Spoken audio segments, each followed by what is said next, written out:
Le damos la bienvenida a nuestro invitado del día de hoy, el ingeniero Francisco Méndez. Es coordinador de campaña del presidente Leonel Fernández en este momento, ¿verdad? Colaborador. Colaborador. Bueno, pero y también ustedes tienen una vocería importante ahora mismo ya distribuida entre todos los equipos de Leonel Fernández, ¿verdad? Sí, es correcto. Hay un equipo que activa en función de sus actividades y responsabilidades, los senadores, diputados y otro del equipo de la dirección estratégica que también se maneja, los miembros del comité político que coordinan, Bauta, Radamés, etcétera. Sí, hay un equipo dinámico que está haciendo esfuerzos mediáticos justamente para dar a conocer los avances y los lineamientos que se están manejando en cuanto a la exitosa salida al ruedo del presidente Fernández. Hablen un poquito de esa declaración de Leonel ayer, de cuál fue su declaración en torno a lo que fue la propuesta que le hizo Balaguer de modificar la Constitución. Sí, bueno, el presidente Fernández estuvo el jueves en La Romana en una exitosa actividad oyendo, como le llamamos nosotros a esas actividades, oyendo las impresiones de los sectores más representativos del partido, de la sociedad en sentido general, y pasó a Puerto Plata al día siguiente. Él estuvo viernes y sábado. Y ayer estaba en Puerto Plata. Y en Puerto Plata dio esas declaraciones que son Vox Populi. Recordemos aquella famosa frase del antiguo presidente del Senado, el señor Amable Aristi, que le dijo: presidente, póngase los pantalones, nosotros tenemos los votos para, si usted quiere modificar la Constitución para ir a su reelección en el año 2000. Ah, eso es lo que dijo, sí, recordó ese claro, evento. Una frase famosísima de Amable Aristi con su estilo, ¿no?, folclórico, pero evidentemente que Amable Aristi era un alfil de obediencia total y absoluta del presidente Balaguer, y indiscutiblemente esa era una propuesta que venía de la mano con la anuencia, con la autorización del presidente Balaguer, y fue lo que el presidente Leonel Fernández manifestó en el día de ayer, que él, teniendo todas las posibilidades, nunca quiso vulnerar las reglas del juego, con obviamente un mensaje de que la Constitución no es ningún, como siempre se habría mencionado, aquella famosa frase tergiversada o fuera de contexto o intencionalmente expresada por el presidente Balaguer en su momento, de que era un pedazo de papel, una frase histórica que viene rodando desde muchos pensadores y ese tipo de cosas. Y no es así. Y por eso los países que prosperan y que se desarrollan de manera institucional mantienen sus reglas de juego y su ley de leyes incólume, solamente cuando hay dificultades, por ejemplo, como la que tuvimos en el año 94, que fue para solucionar realmente una crisis política de magnitudes que pudo haber dado al traste con la democracia nuestra, que venía caminando zigzagueante y todo, pero siempre en sentido ascendente. Cuando se le restaron 2 años, ¿verdad? Cuando exactamente por la crisis política que hubo. Entonces, sin haber ese tipo de situaciones de coyunturas críticas, realmente no hay ningún tipo de razón. Y es lo que el presidente Fernández trataba de mandar el mensaje, que es un mensaje a las cabezas calientes que están por ahí pululando y dando declaraciones a trocha y mocha, a diestra y siniestra. Usted oye a un diputado, usted oye a otro, pero usted nunca ha oído al presidente Medina señalar semejante cuestión, y dijo: yo tengo mi decisión tomada y la plantearé en marzo. Entonces, tú oyes a todos estos altoparlantes planteando situaciones y creando... el presidente Leonel Fernández le está haciendo caso a ruido, porque, por ejemplo, el presidente Leonel Fernández ha sido vehemente con relación al tema de la reelección y las advertencias. Escribió un artículo con relación a lo que representó para el país la constante reelección de Horacio Vázquez, y luego hace esta referencia. Significa entonces que el presidente Leonel Fernández tiene el temor o tiene la sospecha de que hay ciertamente una intención de que el presidente Danilo Medina se reelija. Yo fui un funcionario del Banco Central y tengo siempre aquí el concepto: el Banco Central es el last resort, lo de última instancia, siempre se queda allá. El presidente Medina no ha hablado de eso y dijo: en marzo me pronunciaré. Ahora, indiscutiblemente, cuando tú oyes al ministro de Hacienda señalar que la reelección está en el tapete, cuando tú oyes a un diputado, a otro cercano, aunque tú también oyes a Gustavo Montalvo, ministro de la Presidencia, señalar al presidente Medina no pasa del 16 de agosto del 2020, como debe ser. Como no, porque establece la Constitución. Danilo dijo eso hace mucho también, que era un sol, que él no... Por eso, correctamente. ¿Y ya Entonces, lleva dos? el mensaje del presidente Fernández es claro para todos aquellos que piensen o estimen que están haciendo un buen papel en esas circunstancias, no, y puso su ejemplo. No hay mejor prédica que aquella que se predica con el ejemplo. El ejemplo. Ahí está. Yo lo pude hacer, no lo hice. Yo tenía las posibilidades de hacerlo posteriormente, tampoco lo hice. Me fueron con 2 millones de votos, los puse para el partido. Salí a activar por el partido y por eso ganamos en el 12. Por eso tenemos un buen presidente en una segunda gestión, culminando su gestión, y tenemos que ayudarlo a que termine de manera exitosa. Un buen gobierno, con muchas luces, y evidentemente esas actitudes lo que hace que erosionan la base de sustentación del gobierno, que es el Partido de la Liberación Dominicana y su unidad. Y ese es el mensaje que el presidente da como presidente del partido. ¿Y eso es usted está diciendo con eso que hay unidad en el PLD? Totalmente, totalmente. Las divergencias son comunes y corrientes, y de eso se trata, para que haya riqueza de criterios y armonización de los conceptos y los objetivos comunes. Hay un fundamento. Hemos tenido unas gestiones de gobierno que han colocado al país en un estadio superior de su desarrollo. Cuando el presidente Fernández y el PLD llegaron al gobierno en el año 96, el presupuesto de ese año era de 26.000 millones de pesos. Y el Producto Interno Bruto rondaba los 16.000 millones de dólares. Hoy nosotros tenemos un presupuesto de la nación para obras, para gastos, para desarrollo, para inversión, de aproximadamente 1.000 millones de pesos. Para préstamos. Para préstamos y con préstamos. Siempre ha habido préstamos. Pero es parte del presupuesto de capital. Sí, pues podemos entrar a la parte financiera, argumentar con los préstamos, que sí, que no, cuál es la dificultad. Lo que sí quiero significar es que teníamos un presupuesto de 26.000 millones en el 96 y hoy día tenemos un presupuesto de 1.000 millones de pesos.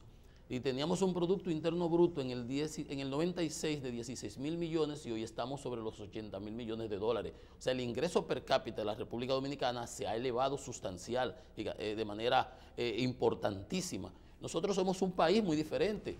Los que estamos en el día a día viendo, caminando por las mismas calles, quizás no nos percatemos, pero el que sale y dura 6, 5 años fuera y vuelve a la capital y vuelve a la ciudad y ve lo que ha sucedido y ve lo que está sucediendo, evidentemente se da cuenta que tenemos otros países en el mismo país. Hemos crecido 2, 3, 4 veces en cuanto a la generación de riqueza, en cuanto al desarrollo, y eso es importante. ¿Y eso lo ha hecho quién? El Partido de la Liberación Dominicana, indiscutiblemente, porque si nos vamos y vemos el cambio que hubo del 2000 al 2004, aquí lo que hubo fue una introspección, un retroceso. El Producto Interno Bruto cayó en más de un 20%. Pero así el Partido de la Liberación Dominicana es el dueño de esa obra, pero también el dueño de lo malo que está pasando aquí. Indiscutiblemente. También. Sí, aquí no hay forma de disfrutar esas obras porque la gente no puede salir a la calle. Tampoco es así de crítico. Hay delincuencia, la inseguridad ciudadana es uno de los puntos críticos que salen en las encuestas y que van a ser y que están siendo enfocados y que nosotros tenemos como agenda. Hay puntos fundamentales. El tema de la migración, ya el presidente planteó cuál es la política. Nosotros apoyamos la sentencia 168, la soberanía de la República Dominicana para establecer sus políticas migratorias. El presidente Fernández lo ha escrito en innumerables artículos, lo defendió en la OEA en una ocasión que tenía una actividad importantísima allá en Washington y ahora recientemente lo acaba de dejar muy claramente. Nosotros somos un país soberano, tenemos el total y absolutamente derecho de establecer las políticas migratorias que entendamos y esas están establecidas en la Constitución del 10 que propugnó el presidente Fernández su modificación.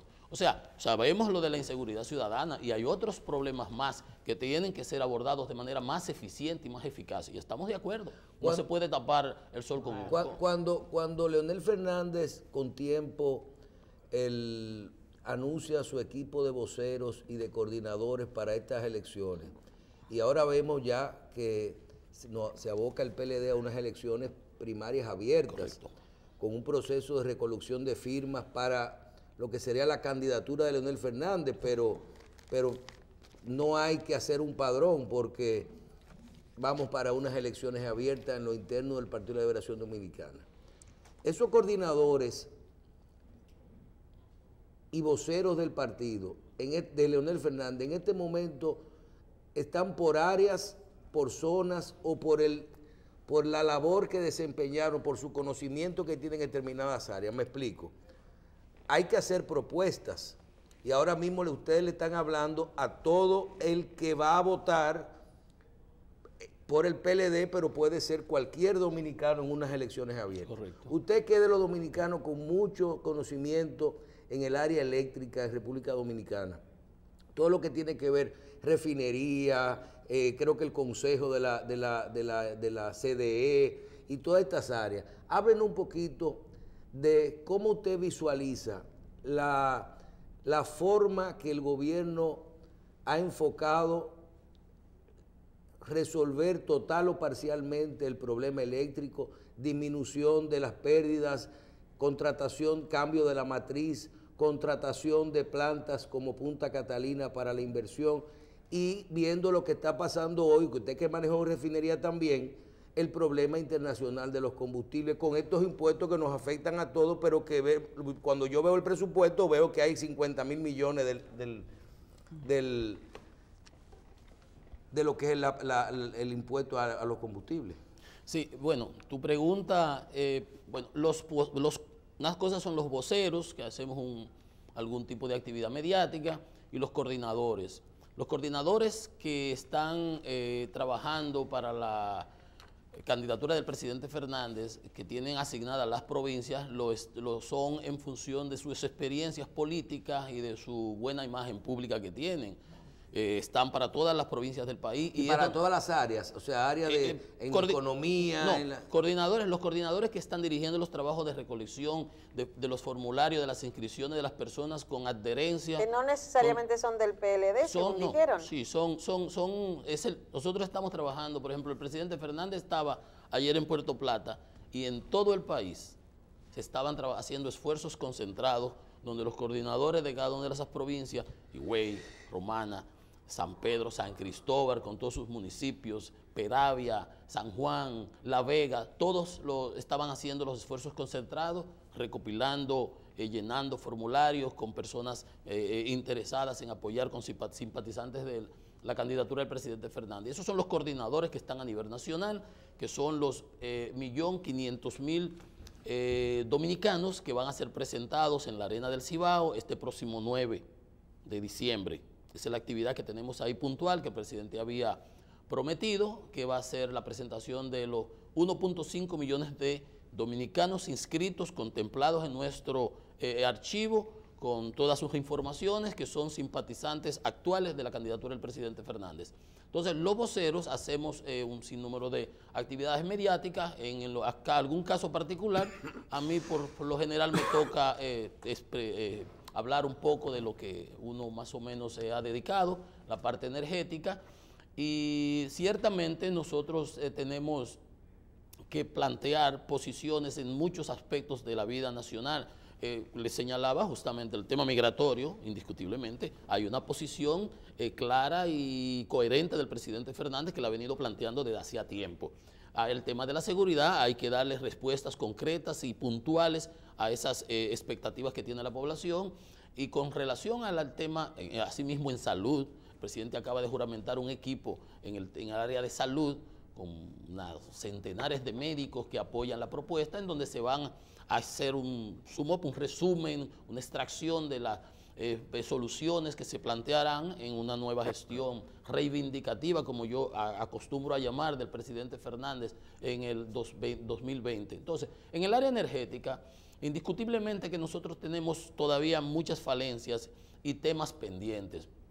Ahora, sin embargo, hay que reconocer que desde la gestión del presidente Medina y Bichara en la CDE, se le ha tratado de dar continuidad al plan de recuperación de la industria, diversificando la matriz, y hemos visto como aún un poco tarde, porque están en los últimos tiempos, debió haber empezado a entrar, ya llevamos 6 años de administración, pero se están diversificando y se están haciendo inversiones en energía solar, inversiones en energía eólica que debieron haber sido catalizadas mucho antes, sido promovidas mucho más rápidamente. Ahora, la inversión en que el gobierno se embarcó, importantísima, y que tuvo que financiar prácticamente con recursos propios, que es la planta de Punta Catalina, es un proyecto que va a impactar definitivamente en aproximadamente un 30% de la demanda actual que tenemos en el país y va a colaborar en el suministro. Ahora, es como el sector eléctrico, es como la sociedad, que tú vas solucionando aspectos y van generándose otros. Como nosotros estamos inyectando mucha energía renovable a la industria, y la energía renovable tiene una variabilidad. Que no es estable, de noche no hay sol. Correcto, no es estable, no es una potencia firme. Entonces hay gente que piensa, bueno, lleno el país de renovables y se acabó, como varitas mágicas. Y las cosas no son así. Entonces tú tienes que desarrollar, como se habla, de una diversificación de la matriz y saber que hay que incorporar renovables porque tienen un menor costo variable de producción. Su costo de producción es prácticamente, no usan combustibles, básicamente cero, es la inversión fundamental. Pero tú tienes que garantizar inversiones en energía convencional y tratar de que esa energía convencional pues sea económicamente viable para que tengas un abaratamiento promedio de los costos y la población pues se beneficie de esas decisiones. O sea que tienen que ir ambas cosas de la mano. Entonces con Catalina, una planta de músculos en el sistema, va a ser la planta más grande, las dos unidades más robustas del sistema, tú tienes que crear condiciones para que entonces poder garantizar la estabilidad del sistema en el tiempo, la confiabilidad en el suministro, que la frecuencia se mantenga estable, que el voltaje igual. Porque, por ejemplo, cuando a mí me tocó dirigir la Superintendencia de Electricidad y era el rector del sector eléctrico, en el año 2005 nosotros experimentamos 8 blackouts. 8 blackouts.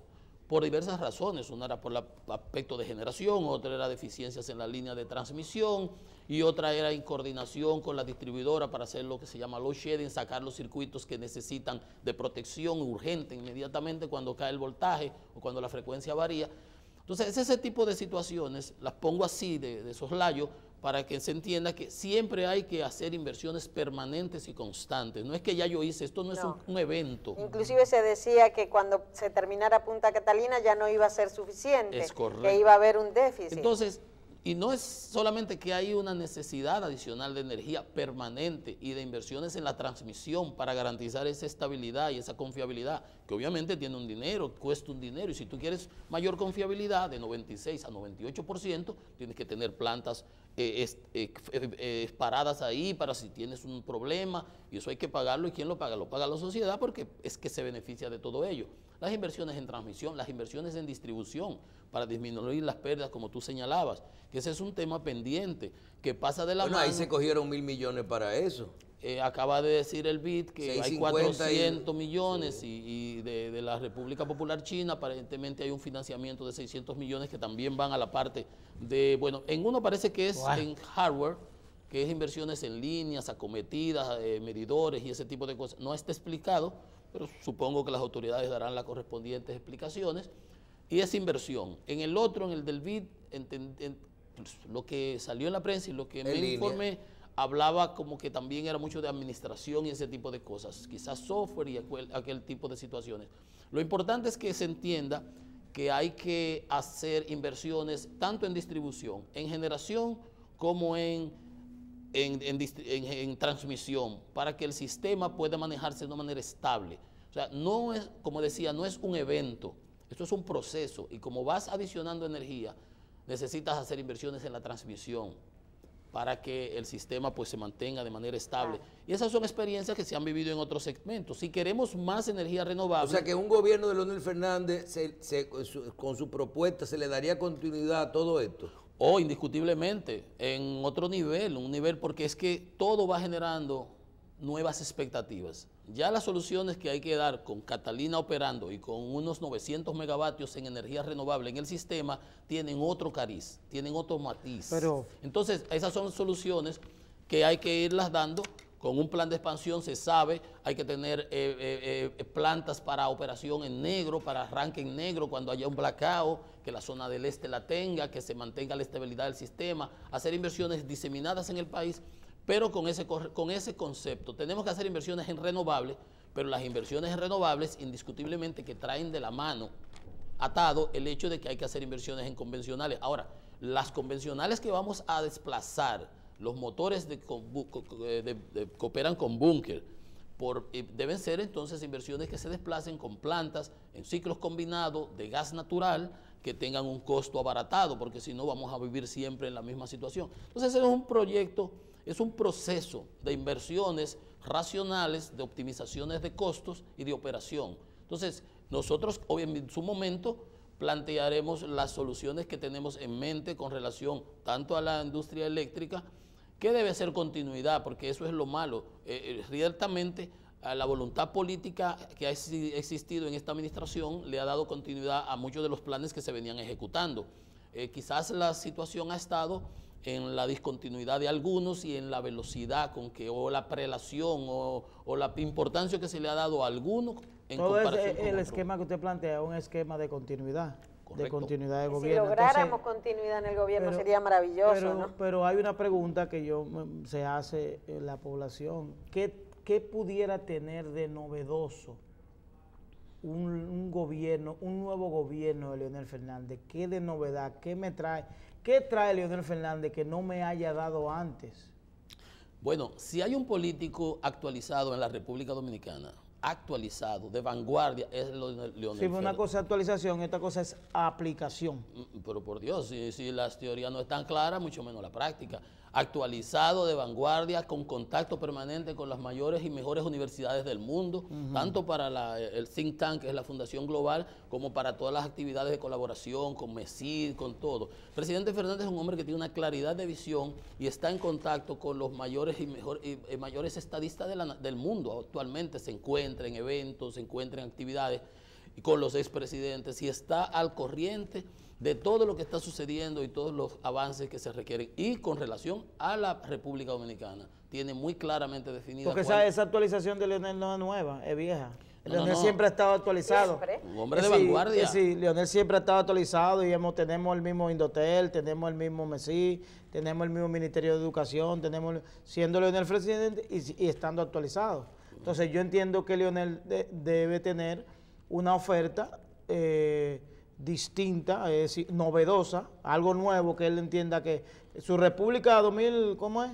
No, RD 44 es otra cosa. Son proyectos de inversión que la misma población expresó que eran sentidos durante, digamos, esos 20 años que se requieren en cada una de las provincias. Esos son los proyectos de inversión que habrán de haber... Eso no tiene que ver con la presidencia de él, es un proyecto, eso es él pensando para orientar a la gente. No, él pensando. Eso es un asunto que lo demandaron las comunidades y se recopiló, hizo un trabajo de ordenamiento y de evaluación y de importancia y cuando va y se presenta a San Juan se necesitan estas, vamos a suponer 25 obras, no se van a hacer 25 obras durante los 4 años del 20 al 24, sin embargo de esas 25... Pero ya el PLD tiene más de 20. Pero estamos hablando de ahora, a partir de ahora. Entonces, de esas 25, habrán 4, 5, 6, 7 u 8 obras que se podrán hacer en función de los presupuestos. Ahora, lo que te estoy diciendo, el presidente Fernández tiene una visión muy clara de cuáles son los problemas actuales de nuestra economía, cuál es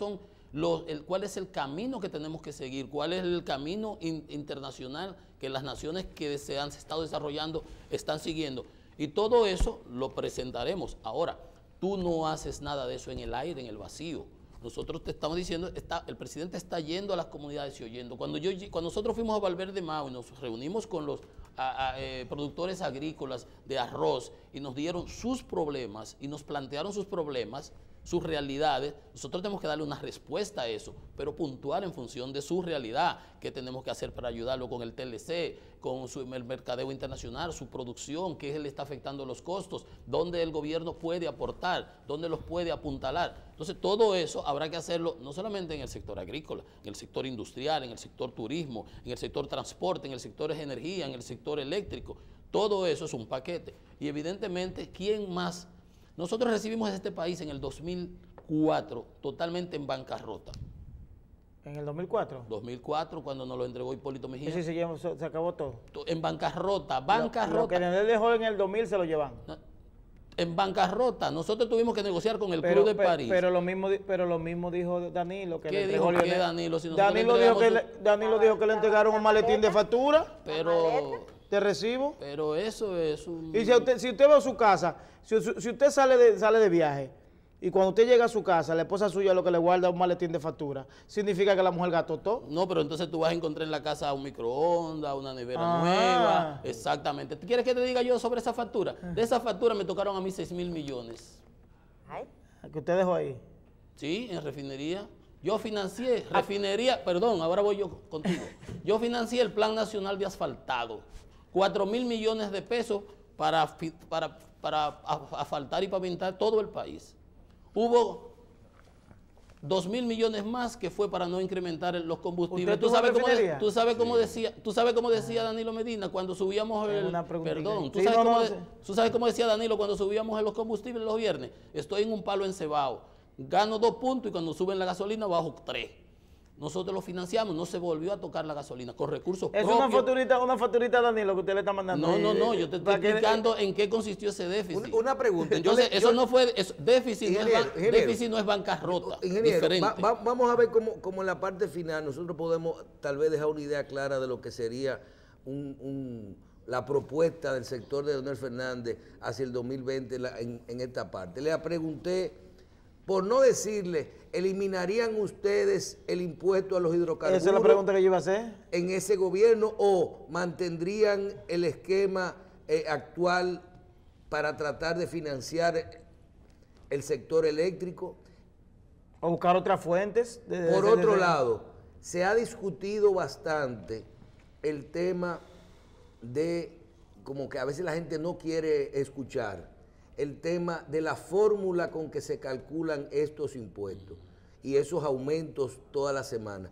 Yo personalmente tuve la oportunidad de entrevistar un ministro de Industria y Comercio hace unos años y me decía, bueno, es que cuando en una semana sube tanto el petróleo o los combustibles que vamos a comprar, que si uno le sube 40, 50 pesos de golpe, a veces uno va creando una factura con refinería y la va, semana a semana la va empatando para que estos aumentos no sean de golpe. Fíjate que cuando bajó de golpe el petróleo, entonces no bajó de una vez, sino que bajó en un mes, porque esos 6.000 millones se eliminaron. Hablen un poquito de eso en la parte final y a dónde iríamos. Mira, sí, los gobiernos tienen la responsabilidad de tener la sabiduría de cómo y en qué magnitud también se aplican los impuestos y los gravámenes. En el caso del impuesto a los hidrocarburos, eso está en la ley 112 de hidrocarburos.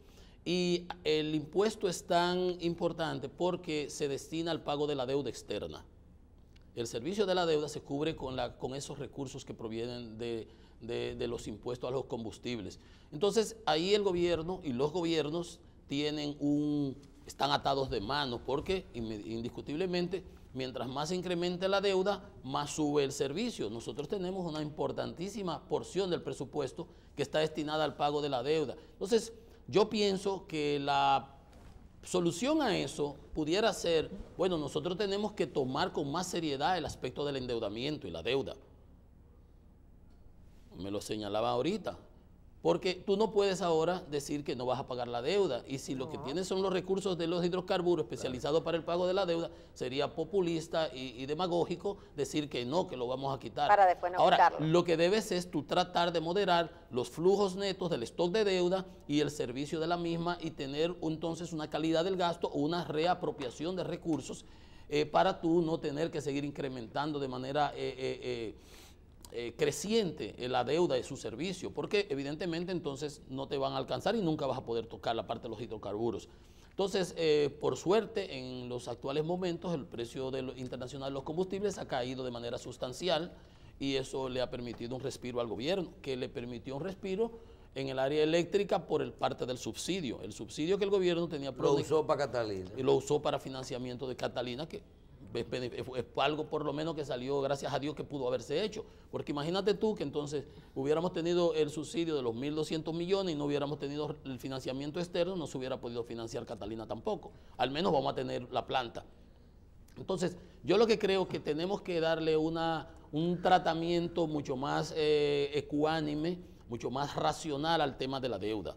La deuda no puede seguir incrementándose de manera constante y permanente, so pena de que lleguemos a un punto de insolvencia. Entonces, yo creo que decir que se va a eliminar el impuesto a los combustibles, ahora, lo que sí se debe, yo creo que se debe hacer un trabajo de concientización y de transparencia en cuanto a cómo se modifica y qué está colocado para cada porción, para que la gente entienda y sepa qué se trata. Porque si tú le guardas los números, entonces es peor. Ahora, en el subsidio eléctrico, por ejemplo, el Fondo de Estabilización de la Tarifa, el gobierno lo viene asumiendo.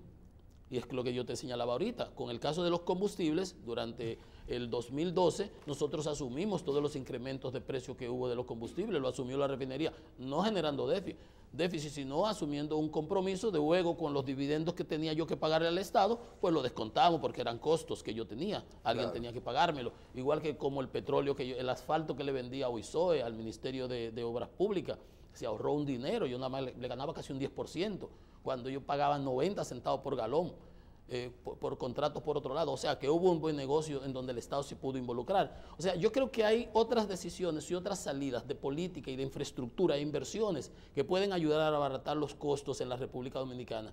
Y yo pienso que esas son las soluciones que nosotros habremos de plantear de manera puntual, digamos, para cada área de manera en particular, pero no con populismo de que se puede, porque no se puede eliminar el impuesto a los combustibles ahora mismo, teniendo un crecimiento de la deuda permanente. ¿Dónde va Leonel Fernández esta semana?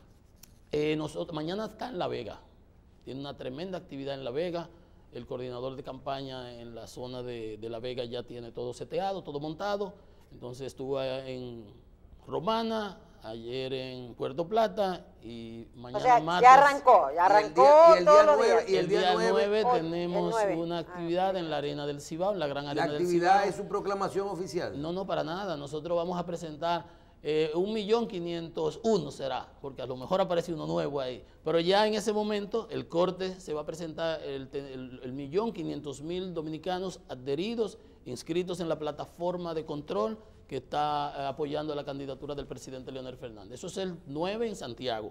En la Arena porque del Cibao. en el marzo vamos a presentar los 2 millones. ¿En marzo también? Sí.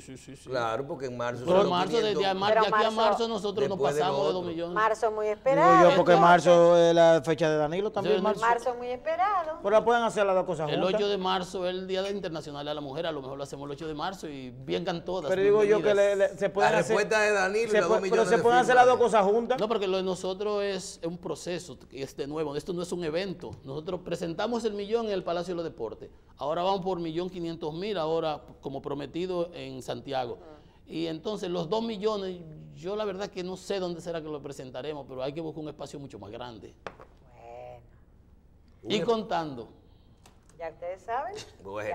Bueno, el Día de la Mujer sería una buena fecha. Hay que ver, Y ojalá que haya domingo. Hay muchas mujeres que lo siguen a Leonel Fernández, Sí, así que vamos a ver. tiene un appeal que cualquiera lo envidia. Ingeniero, gracias. Un gran placer siempre, un gusto compartir con ustedes. Gracias por haber estado con nosotros el día de hoy.